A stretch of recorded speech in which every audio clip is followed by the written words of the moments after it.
자, 우리 이제 묵상기도 드리심으로 25일 청년부 예배를 하나님께 올려드리도록 하겠습니다.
하늘에서는 주 외에 누가 내게 있으리요 땅에서는 주밖에 내가 사모할 리 없나이다.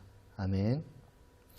온 천지 만물을 그 손으로 참으로 그 놀라우신 말씀으로 창조하신 하나님께서 나의 하나님이 되어주시고 또 우리의 하나님이 되어주시니 참으로 그 사랑과 은혜에 어찌할 바를 모르겠습니다. 이 시간도 참으로 하나님을 바라며 하나님과 함께함에 감동하고 감격해하는 주님의 백성들이 오직 하나님을 바라보며 사모하며 사랑하는 마음을 가지고 나와 예배를 드리오니 이 예배를 홀로 받아주시고 모든 영광을 오직 하나님께서 받아주시옵소서. 예수님의 이름으로 기도드리옵나이다. 아멘. 주님을 예배하는 것 찬양드리겠습니다.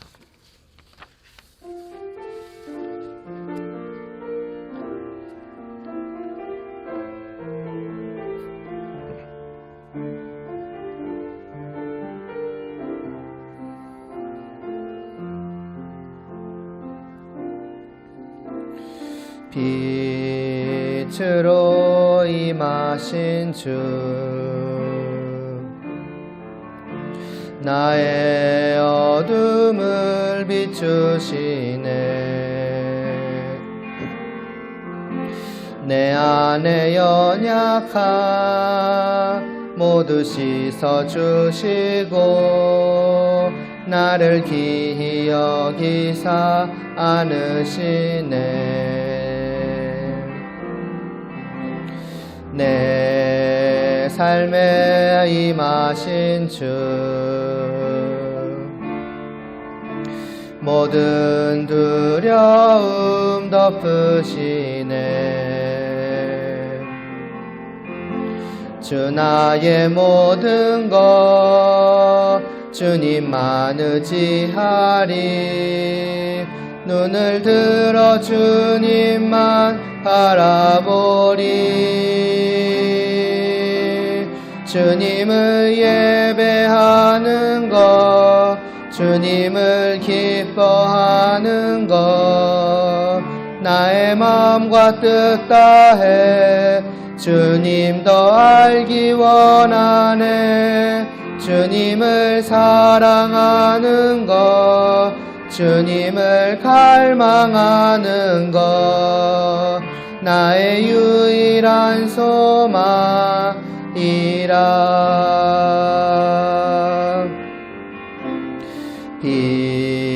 빛으로 임하신 주 나의 어둠을 비추시네. 내 안에 연약함 모두 씻어주시고 나를 귀히 여기사 안으시네. 내 삶에 임하신 주 모든 두려움 덮으시네. 주 나의 모든 것 주님만 의지하리. 눈을 들어 주님만 바라보리. 주님을 예배하는 것, 주님을 기뻐하는 것, 나의 마음과 뜻 다해 주님 더 알기 원하네. 주님을 사랑하는 것, 주님을 갈망하는 것, 나의 유일한 소망이라.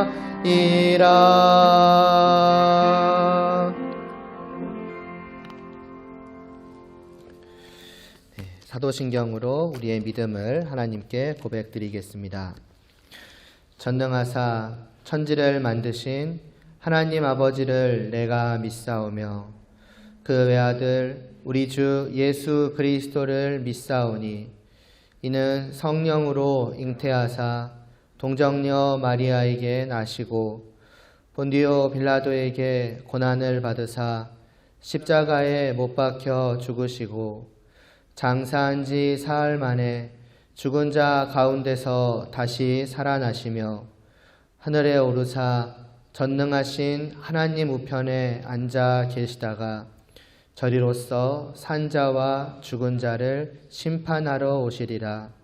성령을 믿사오며 거룩한 공회와 성도가 서로 교통하는 것과 죄를 사하여 주시는 것과 몸이 다시 사는 것과 영원히 사는 것을 믿사옵나이다. 아멘. 문들아 머리 들어라 찬양 드리겠습니다.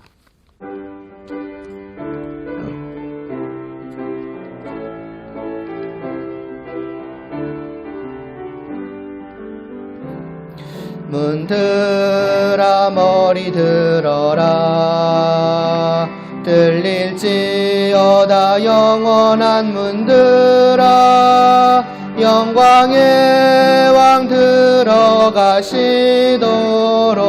영광의 왕 들어가신다.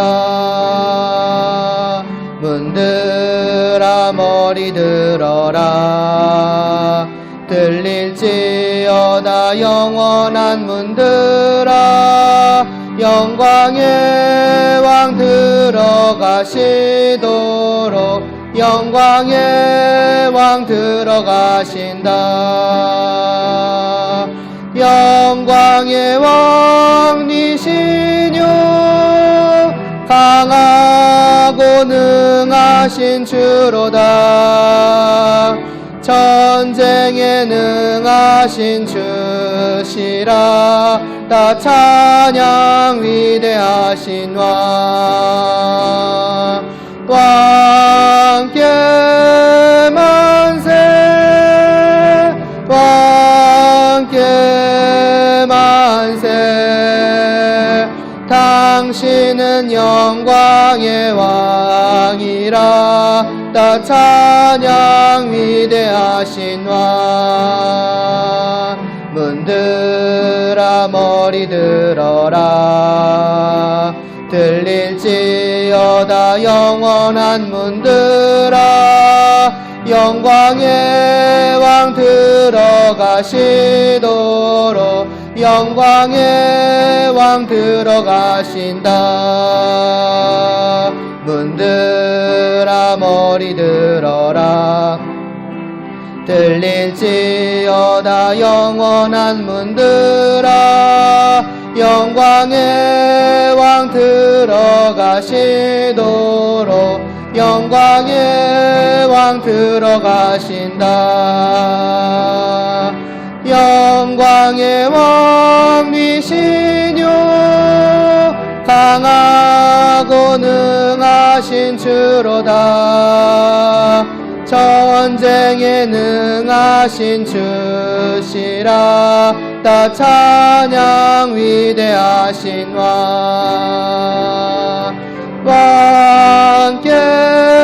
만세 왕께 만세 당신은 영광의 왕이라 다 찬양 위대하신 왕.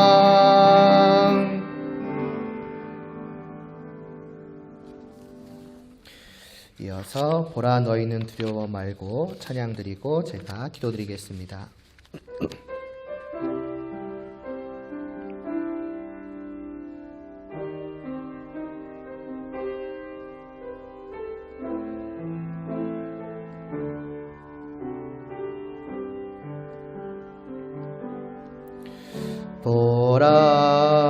보라 너희는 두려워 말고 보라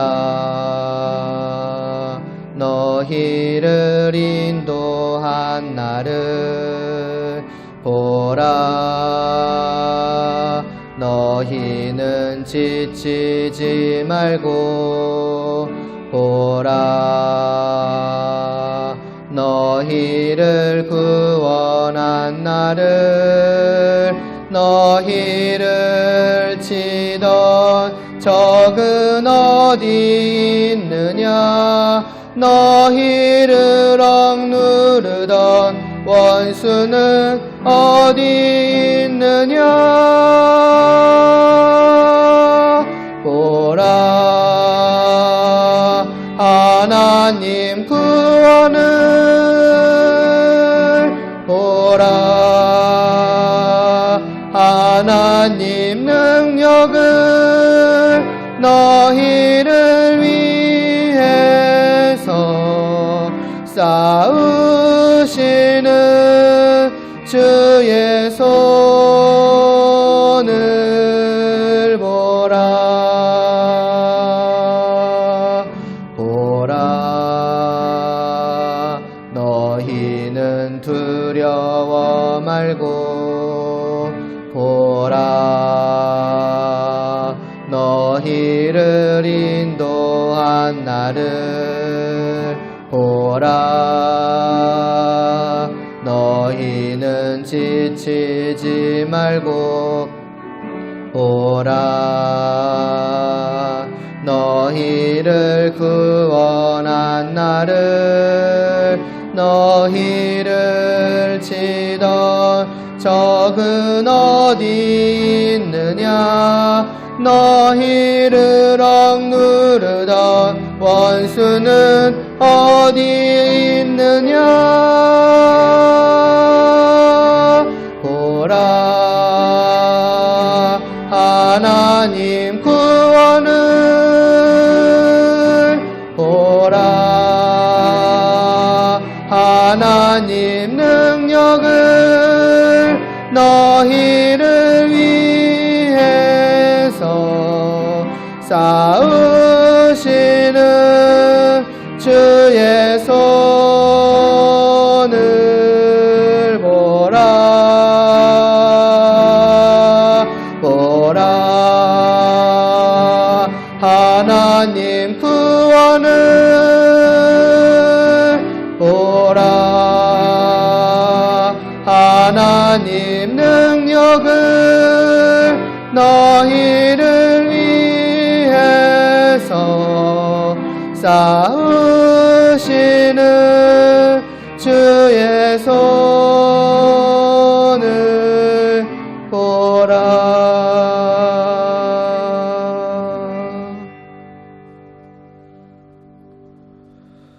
하나님 아버지, 이 시간도 하나님을 보게 하여 주시옵소서. 그 하나님의 정말 놀라운 구원의 손길을 보게 하여 주시고 정말 우리의 하나님이 어떠한 하나님인지를 보아 알게 하여 주시옵소서.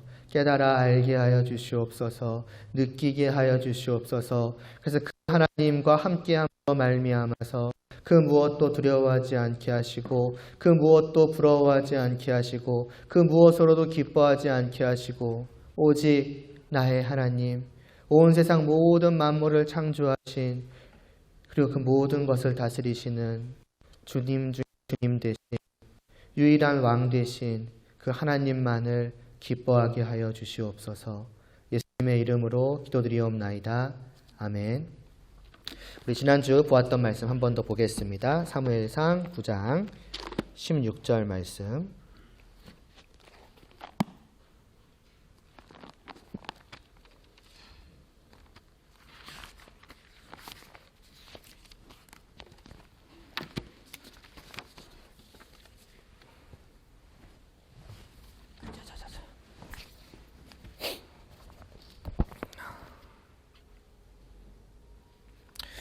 네, 9장 16절 함께 봉독하겠습니다.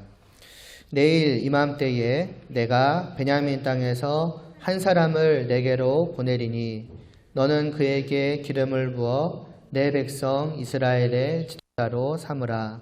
그가 내 백성을 블레셋 사람들의 손에서 구원하리라.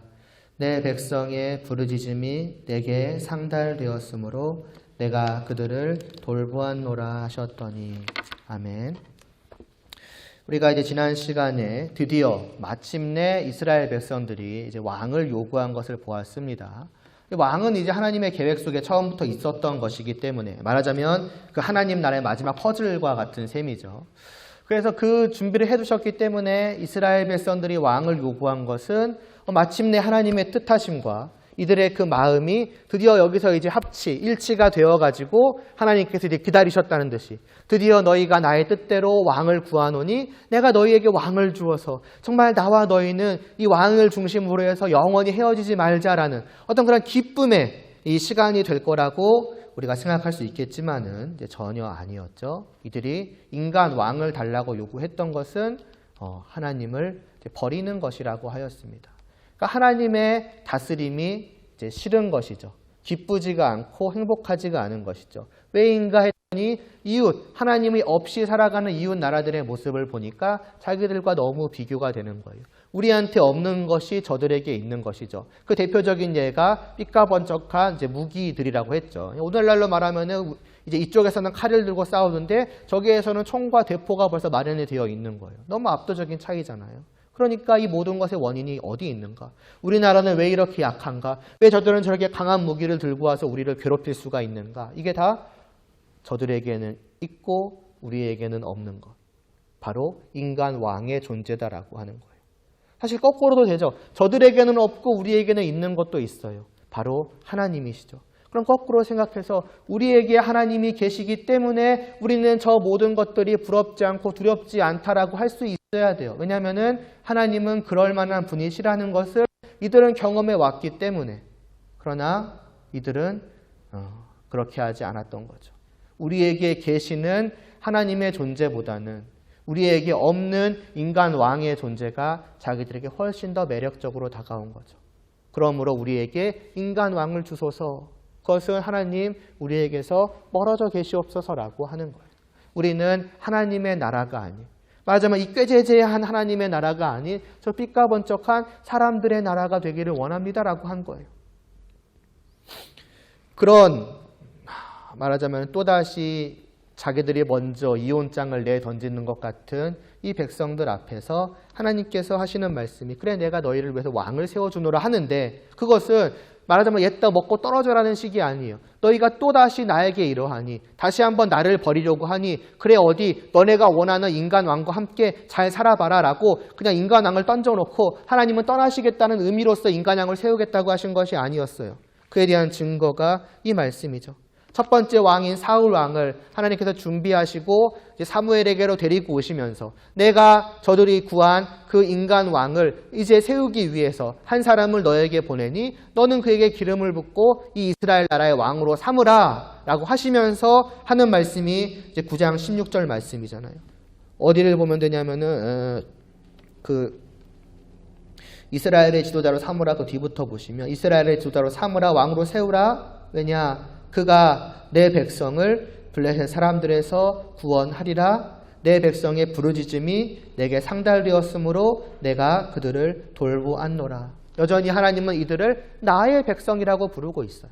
이들은 하나님을 버리려고 하지만 하나님은 여전히 이들을 붙드시고 너희는 그러함에도 불구하고 나의 백성이라고, 나의 것이라고, 나의 아내라고, 나의 사랑하는 것이라고 말씀을 하시면서 이들이 하나님 떠나세요, 우리는 인간왕이 필요합니다라는 그 요구조차도 이들은 하나님을 향한 부르짖음으로 들은 거죠. 하나님 우리를 구원하여 주시옵소서라는. 전혀 이들의 마음은 그런 것이 아니었지만 하나님은 그렇게 받아주시는 거예요. 그래서 그들의 그 말을 들어주시고 뭐라고 말씀하시니까 내게 그들의 그 애타는 부르짖음이 들렸으므로 내가 그들을 돌보았노라고.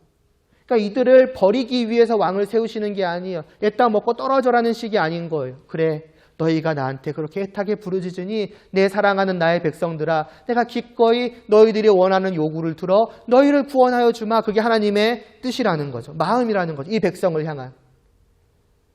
이제 거기서부터 이제 이어지는 것이 오늘 말씀이 몇 쪽이냐? 13쪽 보시면 됩니다. 13쪽 끝부분부터 보시면은 이제 간략하게 왕이 세워지는 과정이 쭉 나옵니다. 말씀은 조금 긴데 요약하면은 이래요. 그 사무엘과 이제 사울이 만나게 됩니다. 그리고 이제 기름을 붓고 하나님께서 너를 이스라엘의 왕으로 선택하셨다라는 것을 알립니다. 이제 13절에서 이제 왕으로 세우는 과정이 쭉 나오고 있는 거예요. 13쪽이요. 13쪽에. 이제 아래쪽에 보시면은 나와 있습니다. 그러면서 하나님은 그냥 너가 이제 왕이 되어서 왕으로서 해봐라 라고 하신 것이 아니라 기름을 부은 그때에 사울에게 새로운 마음을 주시고 그 가운데 하나님의 영이 임하였다라고 해요. 그러니까 단순히 그냥 왕이 되라라고만 하신 것이 아니라 이스라엘 나라의 왕으로서 저 이스라엘 백성들을 구원해 주기 위하여서 필요한 그러한 마음을 하나님께서 그에게 주신 거예요. 그러니까 왕답게 만드신 거죠. 그리고 나서 이제 온 백성들을 모이라고 한 다음에 내가 너희를 위한 왕을 세우노라. 이스라엘은 전통적으로 어떤 일이 있을 때 제비를 뽑습니다.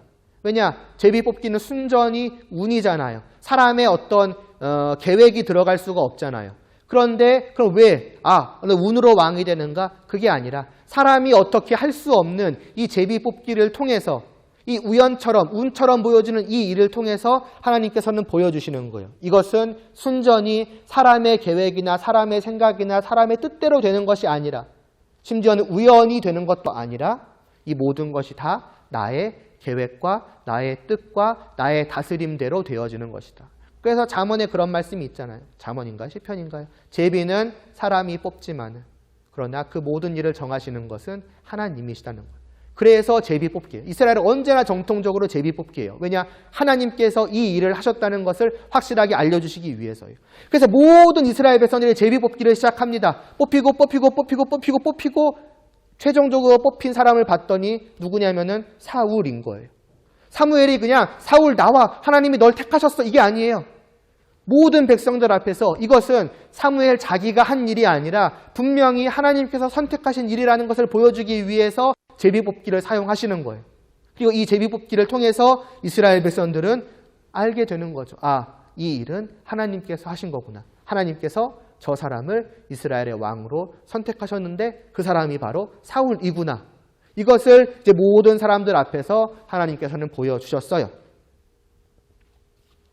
그러면은 곧바로 이제 자기들이 요구했으니까 사울을 우리들의 왕으로 모시고 어쨌든 자기들이 원해는 그 나라라도 인간들의 나라라도 멋있게 만들어 가던가. 근데 웃기게도 그냥 그 자리에서 해산해버렸어요. 그러니까 당장 사울을 왕으로 세우지 않는 거죠. 왕으로 인정하지 않는 거예요. 어떻게 보면 그토록 요구하던 왕인데 때로는 못마땅한 사람도 있었을 것이고 아무튼 무슨 생각이 있었는지 모르겠지만은 그냥 그 자리에서 해산해버립니다. 그리고 그냥 사울도 돌아가서 자기 집에서 원래대로 농사 짓고 살아가게 됐어요. 그리고 조금 시간이 흐릅니다. 한 장 넘겨보실래요? 암몬 사람이 이제 쳐들어오는 날이 생깁니다. 군대를 이끌고 길르한 야베스라는 지역으로 딱 와요. 이스라엘 땅입니다. 이스라엘 길르한 야베스 지역에 와가지고 군대가 몰려온 거예요. 그리고 말하는 거죠. 어떻게 할래? 사실은 싸워야 되잖아요. 원래대로라면은. 근데 그 아랫 말씀 볼래? 중간 말씀. 야베스 사람들, 이스라엘 사람들이에요. 야베스 사람들이 이 암몬 사람 나하스 왕에게 와가지고 우리가 너희를 섬기겠다라고 그냥 항복해버리는 거예요. 벌써. 항복, 우리는 너를 섬기겠다. 싸울 생각조차도 못하고 있는 거죠. 반항할 그런 생각도 못하는 거예요. 그랬더니 뭐라고 하느냐? 나하스가 그들에게 이르되 내가 너희의 오른쪽 눈을 다 빼야지 너희와 언약하리라. 진짜로, 실제로 오른쪽 눈을 다 빼라는 거예요. 그러고 하면은 내가 받아주겠다는 거예요. 너희를 내 노예로. 그러면서 말하죠. 내가 온 이스라엘을 이렇게 말하면 모욕하리라라고. 대놓고 하나님의 나라를 지금 욕하고 있는 거죠. 욕보이고 있는 거죠. 이쯤 되면은 하나님 나라의 백성으로서 일단 이 말도 안 되는 요구는 그러다 치더라도 어찌 보면 이거는 하나님에 대한 무시 아니겠습니까? 하나님을 뭐라고 생각하길래 지금 이따위 요구를 하느냐? 우리가 이만큼 양보했는데 라고 생각할 법도 하잖아요. 근데 여기서도 이 요구 앞에서도 이들은 조금의 화도 내지 않아요. 조금의 분노도 치밀어 오지 않고 심지어 어떤 굴욕적인 마음조차도 들지 않아요. 뭐라고 말하느냐? 우리가 조금만 시간을 달라고. 우리가 그러면은 우리 지금 여기 이제 말하자면 부천 지역인 거죠. 부천 지역이 지금 이제 길란 야베스니까 저기 서울이나 경기도나 다른 곳에도 좀 사람들을 보내보겠다. 그래서 혹시 이 이스라엘 사람들 중에서 우리를 구원하겠다고 달려오는 사람들이 만일 없다면 그러면 우리가 정말 너네가 말한 대로 눈을 뽑아서 바치겠다라고 말을 해요. 얼마나 웃긴 요구입니까? 말하자면은 증원군을 부르겠다는 거예요. 그렇게라도 하겠다는 거예요. 근데 그것도 안 하면, 그것도 없으면 진짜 니네 말대로 다 하겠다. 거의 포기 상태인 거죠. 더 웃긴 건 뭔지 알아요? 지금 이 사람들이 자기네 나라 사람들 다 불러 모으겠다는 거 아니에요. 불러 모으면 당연히 군대가 많아지니까 싸우기 힘들어지잖아요. 그런데 그 요구를 그냥 들어줍니다. 그래 불러봐. 다 와도 상관이 없다는 거예요. 어쩌면 아무도 안 올 거라는 것을 알고 있었을지도 몰라요. 이스라엘 나라 사람들이 자기한테 좀 철저하게 무력하고 굴복하고 있는 모습을 보고 있다는 것을 이 사람은 알고 있는 거죠. 그러니까, 그래? 니네가 뭘 할 수 있는데? 나에게는 대포가 있고 나에게는 총이 있는데 너네가 기껏 해봤자 칼밖에 없는데 너네가 뭘 할 수 있는데 오지도 않겠지만은 다 와도 상관없어라고 하는 거죠. 단순히 이스라엘과 암몬 나라라고 보는 것이 아니라 하나님의 나라와 하나님을 믿지 않는 하나님의 적들이라고 생각을 해보시면 돼요. 하나님의 나라가 이 하나님의 적들 앞에서 그냥 고개를 바짝 숙이고 있는 것이며 말하자면 그 왕은 이렇게 자기 발 앞에 이렇게 놓여져 있는 그냥 그 하나님의 나라와 하나님의 나라 백성들을 이렇게 밟고 있는 것하고 똑같아요. 마음대로 해보라 이런 식으로. 그런데도 이 사람들은 아무런 마음이 들지 않는 거예요. 어쩔 수 없다라고 여기고 있는 거예요. 심지어는 이런 상황 속에서조차도 이들은 하나님을 찾지도 않고 있어요.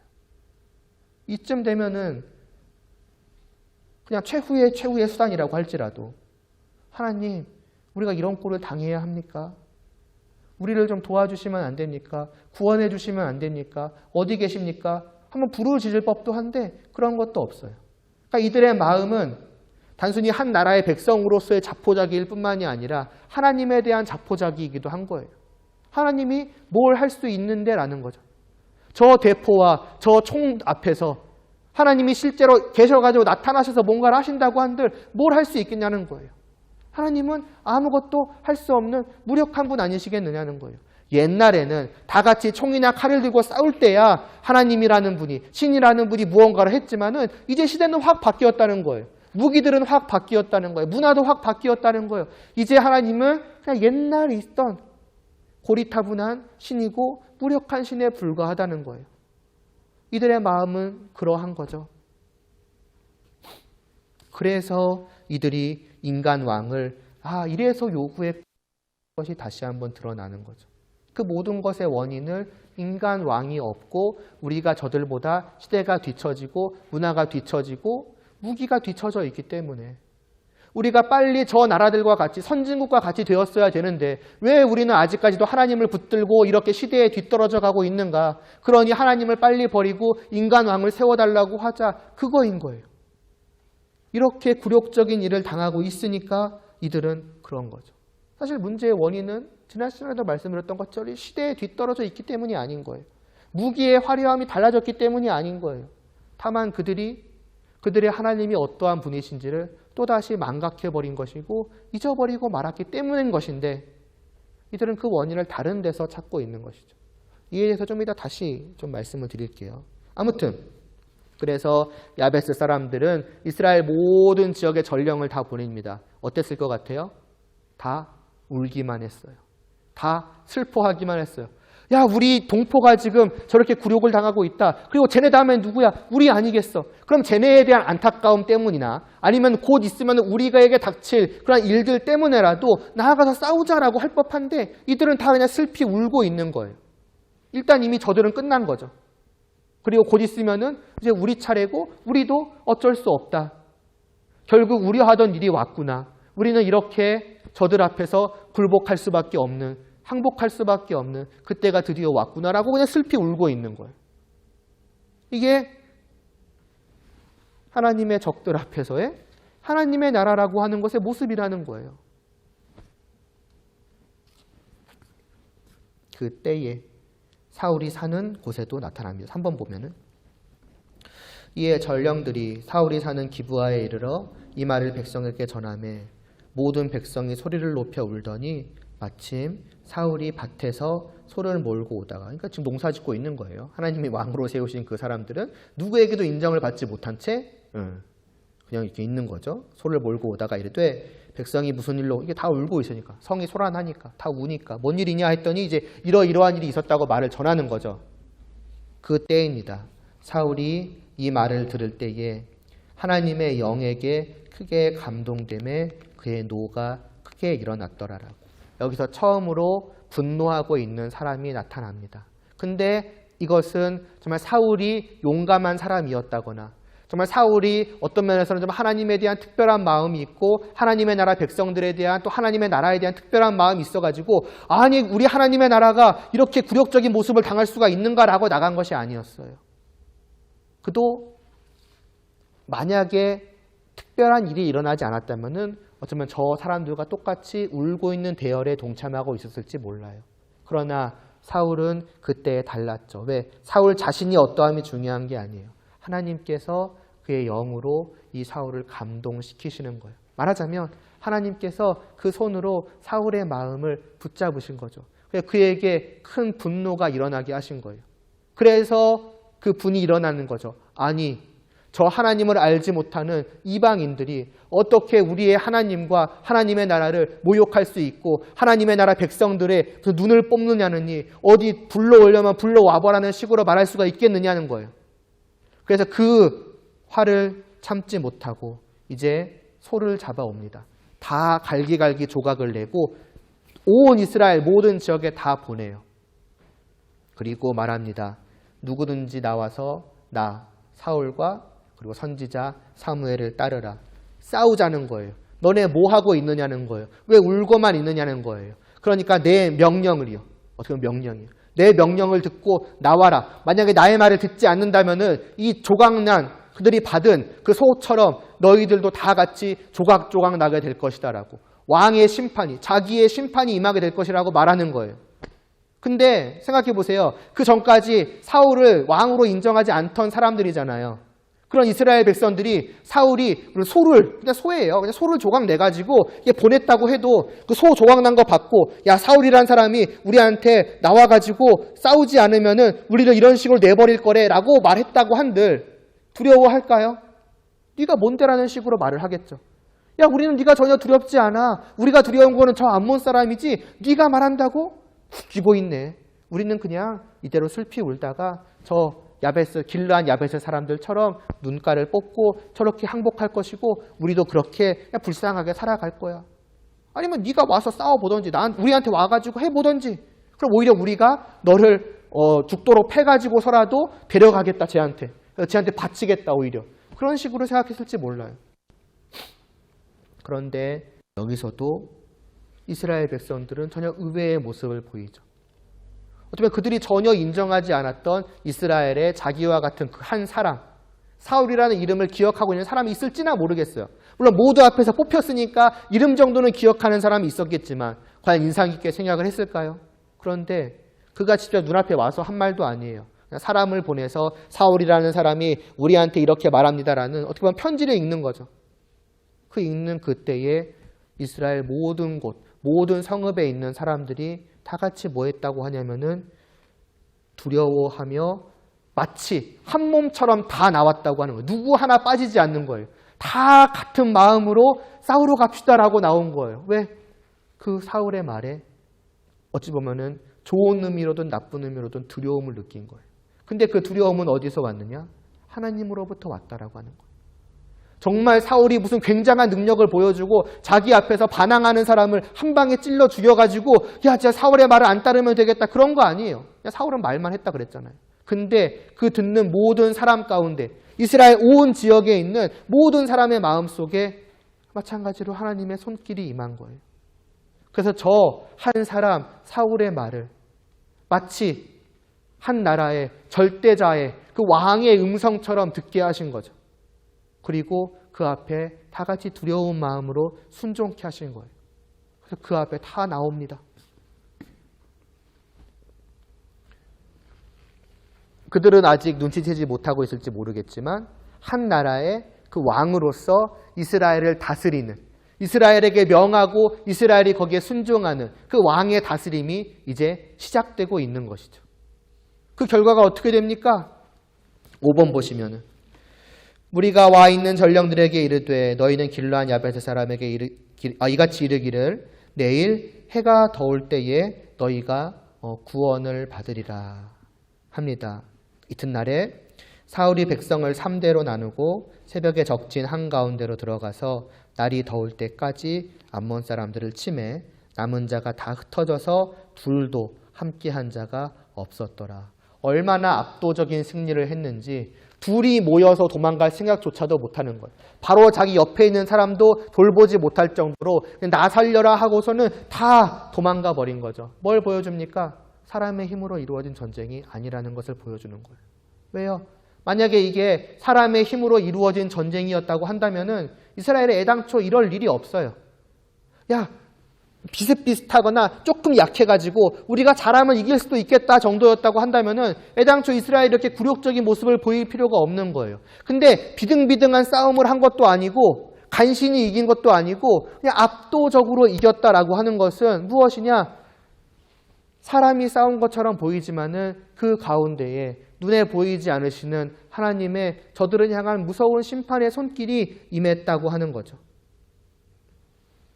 다르게 말하자면은 하나님께서 이 사울을 통하셔서 저 백성들을 구원하셨다는 것이며 그것은 사울을 왕으로 택하시면서 하신 말씀과도 일치하는 거예요. 내가 한 사람을 너에게 부르노니 너희가 이스라엘 백성들의 부르짖음을 들었노라. 그러니까 내가 그들의 부르짖음을 들어서 그들을 구원하여 주노라. 이 사울을 통해서 라고 하시는 그 말씀을 하나님께서는 온 백성 앞에서 이루어 주고 계시는 것이죠. 그리고 이것은 이 승리의 당사자인, 이 승리를 이끌었던 사울 자신의 고백을 통해서도 우리가 보게 됩니다. 보세요. 백성이 사무엘에게 이르되 사울이 어찌 우리를 다스리겠느냐 한 자가 누구니이까 그들을 끌어내소서 우리가 죽이겠나이다. 이게 사울이 왕이 되지 못한 이유였어요. 불만을 가진 사람들이 있었던 거죠. 그 제비뽑기에서 뽑았을 때 네가 뭔데 왕이 되냐? 야, 쟤가 왕이 될 사람이야? 야, 쟤는 아닌데 우리가 기대했던 모습이 아닌데 이런 사람들이 많았기 때문에 있었기 때문에 그날 사울이 왕이 되는 일은 흐지부지했던 거예요. 근데 이제 온 백성 앞에서 사울이 왕으로서의 능력을 보여준 거죠. 모두가 그냥 아무것도 할 수 없어서 무력하게 눈물을 흘리고 있을 때에 앞장서서 모든 백성들을 이끌어 나아가가지고 대포와 총으로 무장한, 물론 실제는 아니지만 대포와 총으로 무장한 것과 같은 저 적들을 그냥 싸그리 너무나도 압도적으로 물리쳐버리고 나니까 모든 백성들이 이제 똑같이 얘기하는 거죠. 저 사울이야말로 우리의 진정한 왕이었는데 왜 우리가 진즉 알아보지 못하고 저를 왕으로 못 세웠는가? 그때 누구야? 제비뽑기 했을 때 저 사울을 가지고 뭐라고 한 사람 어디 있어? 다 끌고 나와. 왕이시여, 이제 왕이시여. 왕이시여, 우리가 저 인간들을 싹 다 죽여버리겠습니다. 이렇게까지 이제 말을 하는 거죠. 이미 모든 백성들의 마음은 사울이 왕인 거예요. 그때의 사울이 오늘 내가 왕으로서 아량을 베풀마 이런 게 아니라 보세요. 사울이 이르되 이날에는 사람을 죽이지 못하리니 여호와께서 오늘 이스라엘 중에 구원을 베푸셨음이니라 라고 하죠. 사울 자신부터서가 이렇게 된 그 모든 일이 자기 안에 일어난 마음부터 시작해서 이 백성들이 두려워하고 한 마음으로 모이고 저들을 물리쳤더니 저들에게 나아갔더니 정말 나의 손에는 칼밖에 들어있지 않지만은 저 칼과 대포로 무장한 적들을 싸그리 쓸어버리는 이 모든 역사를 이루어낸 당사자인 사울이 이것은 내가 한 것도 아니요 우리가 한 것도 아니요 하나님께서 우리를 구원하시는 것이다라고 고백하고 있는 것이죠. 모든 찬양과 영광과 경배를 하나님 앞에 올려드리는 모습을 보게 됩니다. 그렇게 해서 이스라엘 백성들이 사울을 인정하게 된 거예요. 중요한 거 말씀드리고자 하는 건 그것입니다. 이 모든 일을 통해서 이스라엘 백성들이 어쩌면 눈치채지 못하고 있었을지도 모르지만은 하나님께서는 자신이 어떠한 분이신지 또 내가 너희를 어떻게 사랑하는지 얼마나 사랑하는지 그리고 내가 어디까지 너희를 위해서 할 수 있는지를 충분히 다 보여주신 거예요. 지난 시간에도 말씀을 드렸죠. 저들의 이스라엘 백성들의 눈에는 저들이 너무나 눈부시고 우리는 너무 꾀지지하게 보인다는 거예요. 저들의 칼과 대포, 칼이 아니고 총과 대포는 우리가 도무지 감당할 수 없는 것들이에요. 그러니까 아까도 자포자기했잖아요. 하나님이 저들 앞에서 뭘 할 수 있겠느냐는 거예요. 옛날에는 할 수 있었겠지 모르겠지만은 오늘날에 저들이 하나님이 뭘 할 수 있겠느냐? 근데 하나님께서 그들 앞에 보여주신 거죠. 보라고. 그래서 오늘 부른 찬양도 그런 저거 아닙니까? 보라고, 너희는 두려워하지 말라고. 보라고, 너희를 인도한 나를 보라고. 너희를 그렇게 괴롭히던 적이 도대체 어디 있느냐고. 너희를 그렇게 억누르던, 너희를 발 앞에 무릎 꿇게 만들고 너희의 그 머리 위에 그냥 발을 대고 이렇게 하고 있던 그 적들 지금 다 어디 갔냐고. 총과 대포? 그런 게 다 무슨 소용이 있냐고. 어디 있냐고. 보라고. 나 어디 갔냐? 응? 뭐야? 왜 안 보여?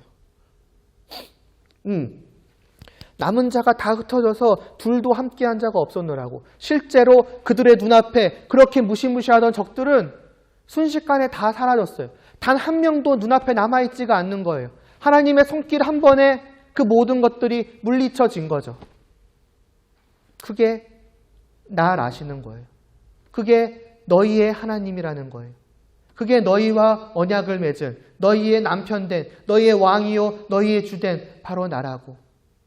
다시 한번 저들을 보고 다시 한번 오늘 일어난 이 모든 일을 통해서 나를 바라보라는 거죠. 과연 어느 쪽이 진실로 크고 강하냐는 거예요. 아직도 너희의 눈에 저 나라가 그렇게 빛나고 강하고 좋아 보이냐는 거죠. 그렇지 않다는 거예요. 시대에 뒤떨어진다, 문화에 뒤떨어진다, 아니면은 그냥 무기로만 합시다. 그 무기의 크고 강한 발전, 진화, 하나님 앞에서 그 모든 것들은 아무런 의미를 갖지 못한다는 거예요. 그러니까 이스라엘 백성들은 하나님을 끊임없이 과소평가합니다. 우리의 하나님은 이제는 못하실 거야. 이제는 안 되실 거야. 이제는 뒤처지셨을 거야. 이제는 아무것도 할 수 없을 거야. 그러니까 우리는 빨리 저 하나님을 버리고 이 시대를 그나마 뒤따라가야 돼라고 생각을 할지 몰라요. 오늘날 우리라고 다릅니까? 우리는 어떤 무기로 싸울 일은 없는데요. 그렇죠? 그럼 기쁨과 비교해보면 어떻습니까? 옛날에야 하나님과 함께하는 것, 그것도 하나님과 함께하는 건 아니었죠. 교회에 와서 이렇게 뭐하고 놀고 하는 것들이 좋았었지. 80년대에는 즐길 거리가 많지 않았으니까 이제는 다르잖아. 이제는 교회는 시대에 뒤떨어진 거야. 하나님은 시대에 뒤떨어진 거야. 과학이 이러한 발전한 시대에 아직까지도 하나님을 믿고 있다니, 아직까지도 하나님을 믿고 하나님과 함께하는 것이 행복하다고 생각하다니, 어쩌면 우리도 그러한 가운데 같이 있는지 몰라요. 하나님과 함께하는 것이 진정으로 행복한 건가?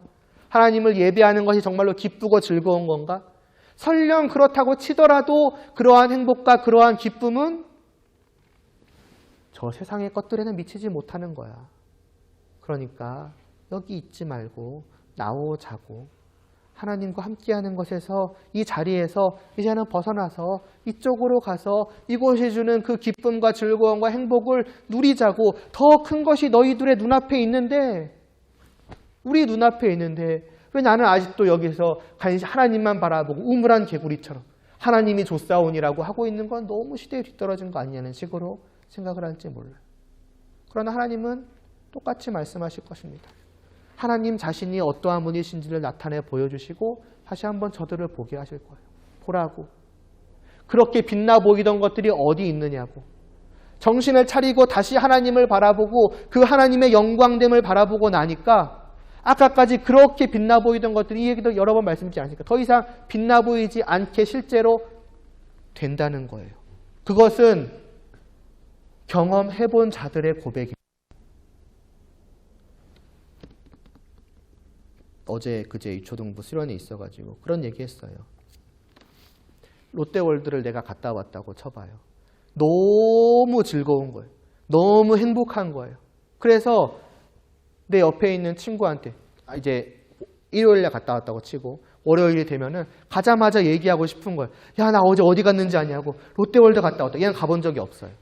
얘는 가본 적이 없어. 그러니까 그게 얼마나 좋은지 몰라요. 그러니까 얘는 시큰둥해. 아, 졸려 죽겠는데 뭔 얘기하는 거야. 들어보라고.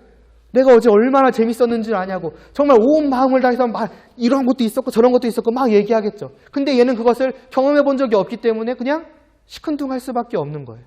마치 비슷한 거예요. 하나님과 함께하는 그 경험은 하나님과 함께함을 실제로 경험해 본 그 사람만이 아는 것이고 그 사람은 알기 때문에 이걸 알지 못하는 사람들에게만 말하고 싶어지는 거예요. 꼭 말로 하든 안 하든 간에 중요한 건 내 마음이 그렇다는 거죠. 야, 하나님과 함께하는 게 얼마나 기쁜지를 아냐고, 행복한 것인지를 아냐고, 내가 이런 걸 지금까지 경험해 본 적이 없었다고. 그러나 그 얘기를 듣는 하나님을 경험해 보지 못한 사람들은 시큰둥하겠죠. 야, 재밌어 봤자. 아, 그래 너나 많이 해라고.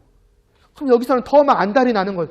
아, 이걸 롯데월드는 누구나 갈 수 있는 거잖아. 너도 갈 수 있는데, 너도 하나님과 함께 할 수 있는데 왜 이러냐. 계속 붙들고 막 흔들고 얘기하는 거죠. 어떻게 보면 성경의 많은 말씀들이 그런 말씀들인 거예요. 막 기쁨에 찬 선포드린 거예요. 특히나 시편 말씀들이 그런 말씀들이 많죠. 너무나 복되다 하나님을 믿는 사람들이요.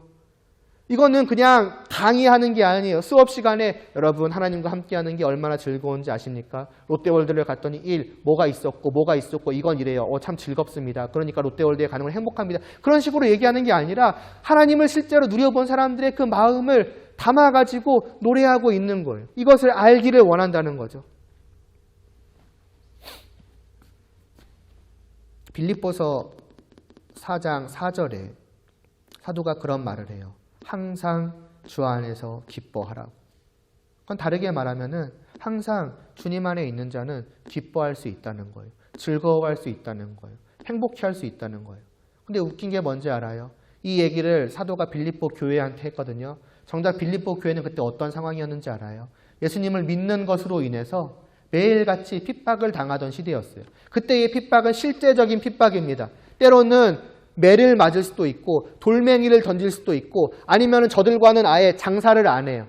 그러니까 이들은 밖에 나가서 뭘 사 먹을 수가 없어요. 예수님을 믿는다는 그런 이유로. 실제적인 고통과 괴로움 속에서 이들은 살아가고 있던 사람들이었습니다. 그게 체험되는 거예요. 매일매일 일어나면은. 오늘도 내가 밖에 나가면은 돌 맞지 않을까? 내가 못 사 먹어서 굶주리지는 않을까?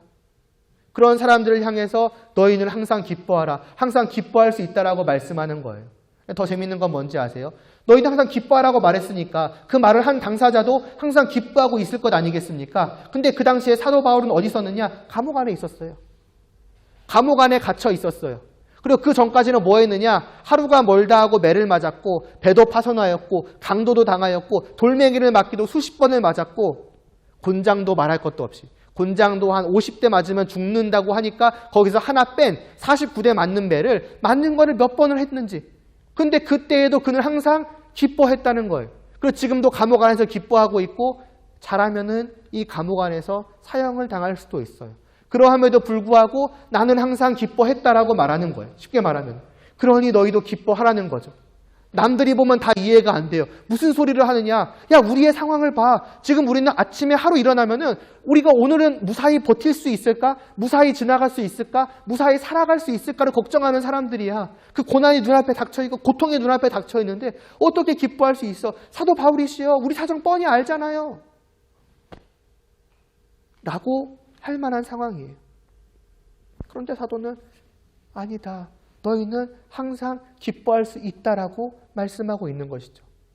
만일 너희가 기뻐할 수 없다면은 좀 이렇게 풀어서 말하자면은 너희는 하나님을 정말로 과소평가하고 있는 거다라고 말씀하고 있는 것과도 같아요. 뭐냐? 이들이 고통스러운 일이 없다는 게 아니에요. 괴로운 일이 없다는 것이 아니에요.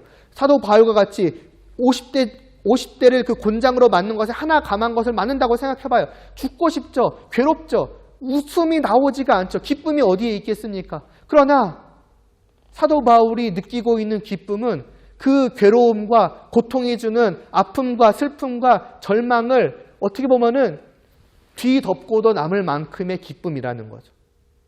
그러니까 이 세상이 줄 수 있는 기쁨이 아니라는 거예요. 그가 지금 매일같이 그 안에 있는 그 기쁨은 마치 돈으로 비유하자면은 100만 원을 손해를 봤어요. 당연히 절망스럽죠. 괴롭죠. 슬프죠. 아프죠.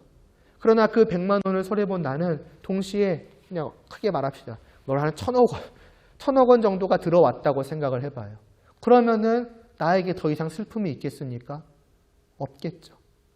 이것이 주는 슬픔보다 이것이 주는 기쁨이 너무나도 비교할 수 없이 크기 때문에 나는 이 상황 속에서도 기뻐할 수가 있는 거예요.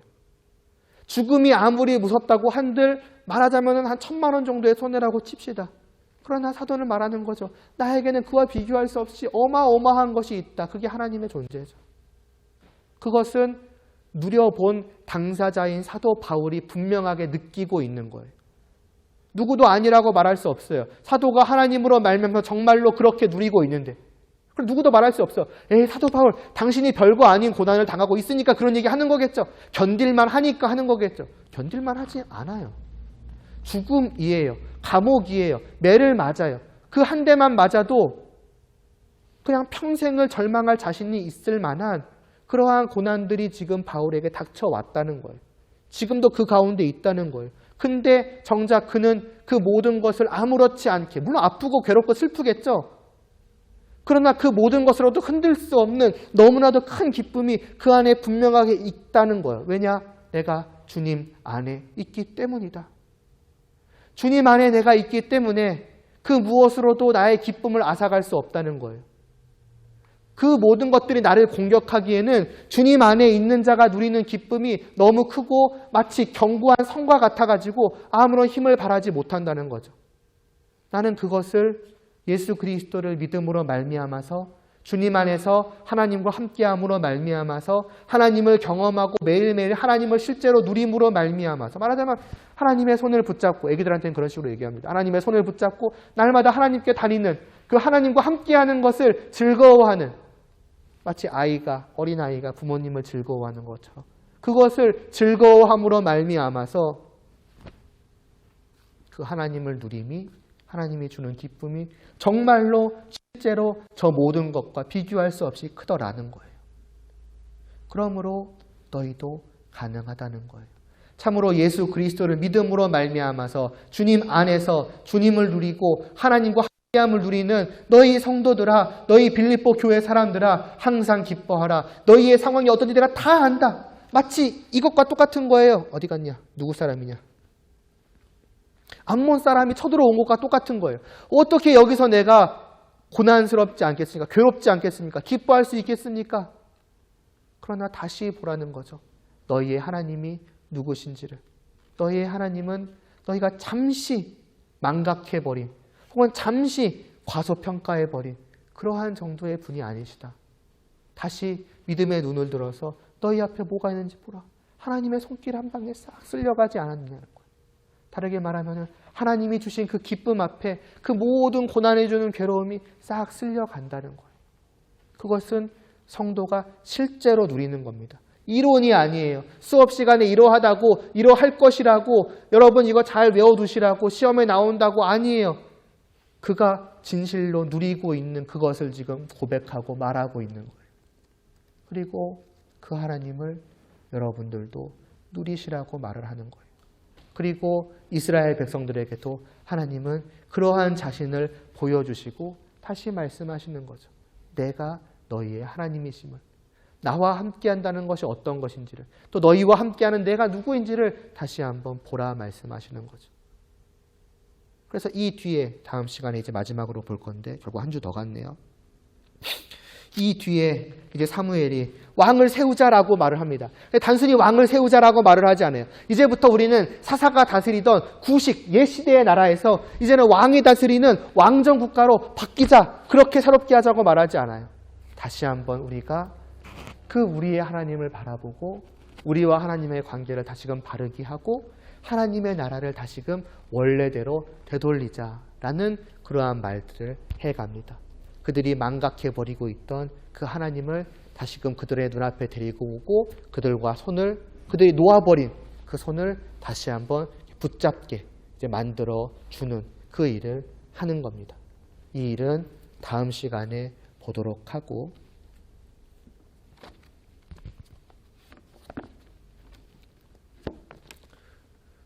그럼 이제 여러분들은 나는 과연 어떠하고 있는가를 또 생각해 보셔야겠죠. 정말 이 하나님과 함께함으로 말미암은 기쁨이 여러분들의 모든 삶 속에 있기를 바랍니다. 누리기를 바랍니다. 어쩌면 여러분이 성도임에도 불구하고 어느 순간 그 하나님을 저 이스라엘 백성들처럼 놓쳐버리고 있었을지도 몰라요. 그럴지라면은 여러분들이 이 이스라엘 백성들의 모습을 통해서 아까 보았던 빌립보서의 말씀을 통해서 정말로 하나님과 함께함을 누렸던 사람들이 이렇게 말씀하고 있다면, 이게 정말 그들의 실제의 고백이라면 나도 다시 하나님을 찾고 구해야겠다. 다시 놓쳤던 그 하나님의 손을, 물론 하나님은 놓은 적이 없으시지만 나도 다시 꼭 붙잡아야겠다라는 마음을 갖기를 원하고, 혹 아직까지 이러한 하나님과의 함께함 자체를 경험해보지 못했노라면 여러분은 어떤 면에서는 아까 말했던 여전히 여기서 그냥 시큰둥하게 있는 사람일 수 있어요. 알았다고 좋다 좋아라고. 그러나 그 마음들이 여러분의 이 말씀을 통해서 느껴지기를 바랍니다. 왜 그렇게 사도가 또 여기 나와 있는 사람들이 하나님을 믿으라고, 하나님과 함께하는 것이 얼마나 좋은지를 아냐고, 내가 어제 어떤 일이 있었는지 아냐고, 말하자면 그런 식으로 말을 하는 거예요. 우리 하나님이 어떤 하나님이신지 아냐고, 대포와 총이었어. 처음 보는 무기들이었어. 근데 하나님이 한 번 손으로 싹 하니까 사라지더라니까. 내 눈앞에서 나타나지 않았다니까. 안 보이더라니까. 그리고 말씀하시는 거 보라고, 너희의 사람들이 어디에 있느냐, 너희의 적들이. 우리 하나님이 진짜 그런 하나님이시라고 들어봐라고 하는 그 이스라엘 백성들이 그렇게 말하지는 않았겠지만 그 백성들의 그 말과 그들의 마음이 어찌 보면 여러분의 그 시큰둥했던 마음을 좀 흔들 수 있기를 바랍니다. 그리고 하나님이 흔드시는 거겠죠. 그래서 시큰둥하다가도 너무 막 좋아라고 하니까 진짜 롯데월드 그렇게 재밌어? 나도 한번 가볼까? 집에 가서 아빠 이런 거 있잖아요. 그런 것처럼 진짜 하나님과 함께하는 게 그렇게 좋은 거야? 하나님 진짜 그런 분이신 거야? 이렇게 그런 마음들의 변화가 있고, 아침에 여러분의 발걸음이 이리로 향하고 여러분을 마주하시는 그 하나님과의 만남을 통해서 참으로 기쁘고 기쁨이 여러분의 삶 속에 있기를 바랍니다. 기도드리겠습니다. 하나님 아버지, 아무런 적도 보이지 않습니다. 그 어떠한 기쁨도 보이지 않습니다. 오직 하나님만이 온 세상 모든 것들보다 크고 강하시며 참된 기쁨이요 행복이요 빛 중에 빛이요 영광 중에 영광 되심을 아옵나이다. 부디 이 모든 사실을 저희들이 분명하게 보게 하시고 알게 하시고 느끼게 하시고, 참으로 그 하나님을 믿음으로 붙잡고 그 하나님과 함께함을 누릴 때에 시큰둥했던 우리의 표정이 그전까지 우리에게 달려와서 기쁘게 말하는 그 사람처럼 정말로 하나님과 함께하는 것이 이러한 것이었구나라고 나도 마음으로부터 우러나오는 그 기쁨의 고백이 사람들을 향하여 또 하나님을 향하여 터져 나올 수 있도록 은혜를 베풀어 주시옵소서. 예수님의 이름으로 기도드리옵나이다. 아멘. 보라 너희는 두려워 말고 찬양 드리겠습니다.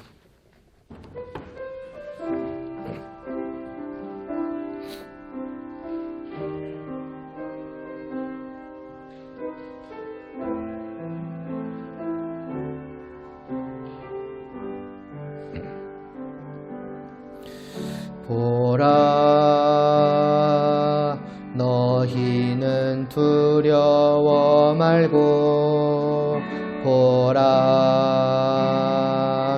너희를 인도한 나를 보라 너희는 지치지 말고 보라 너희를 구원한 나를 너희를 치던 적은 어디 있느냐 너희를 억누르던 원수는 어디 있느냐 보라 하나님 구원을 보라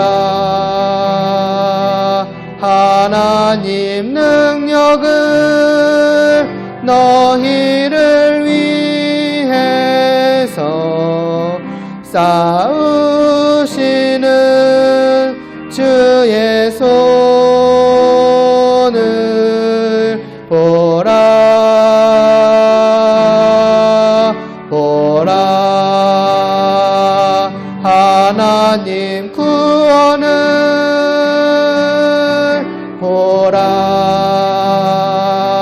하나님 능력을 너희를 위해서 쌓으시는 주의 손을 보라.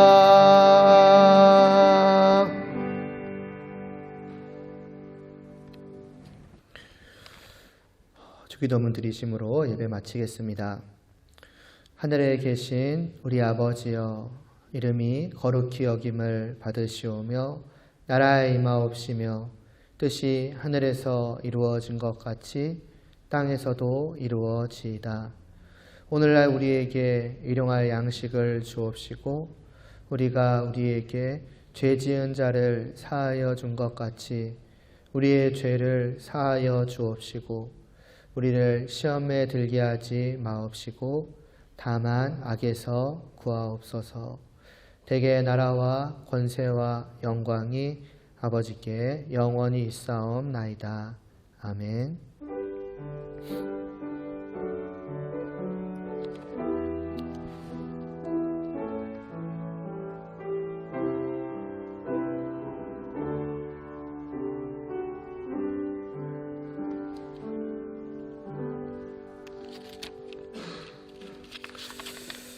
네, 오늘은 넷째 주입니다. 둘째 주와 넷째 주는 이제 좀 공식적으로 요즘에는 거의 매주 좀 이렇게 같이 있었던 것 같은데 좀 공식적으로 좀 함께 하면서 교제하고 놀고 하는 시간이니까 더 함께 참여하셔서 즐거워해 주시면 좋겠고요. 해교 할머니가 그제 이제 소천하셨어요. 그래가지고 저는 좀 예배 끝나고 원래 좀 어제는 다 같이 갔었었는데 저는 수련회 때문에 못 가서 좀 개인적으로 다녀오려고 합니다. 그러니까 여러분들끼리 좀 이렇게 놀아주시고 혹시 같이 가기 원하시는 분이 있으면은 말씀해 주세요. 근데 많이 못 가요. 제 차로 가야 되기 때문에 많아봤자 2-3명 그 정도밖에 안 되니까 아무튼 계시면은 말씀해 주시고 저는 갔다 올 테니까 여러분들 모여서 또 함께하는 시간 가져주시고 또 다음 주에 또 해교 볼 때에 위로를 해주시기 바랍니다. 소천이에요. 믿으셨어요. 하나님과 이 땅에서 함께함을 누리셨다가 이제는 그동안 눈으로 보지 못하였던 하나님을 마치 눈으로 보는 것처럼 이제는 실제로 뵈며 영원히 함께하는 그것을 이제는 매일 끊임없이 누리는 그 시간들을 이제는 가지시는 겁니다. 참된 쉼을, 참된 복락을 영원히 누리시는 겁니다. 그러한 사실들이 또 해교한테도 위로가 될 수 있도록 기도도 해주시고 또 만나며 이야기도 해주시고 그래 주시면 감사하겠습니다. 예배 마치겠습니다.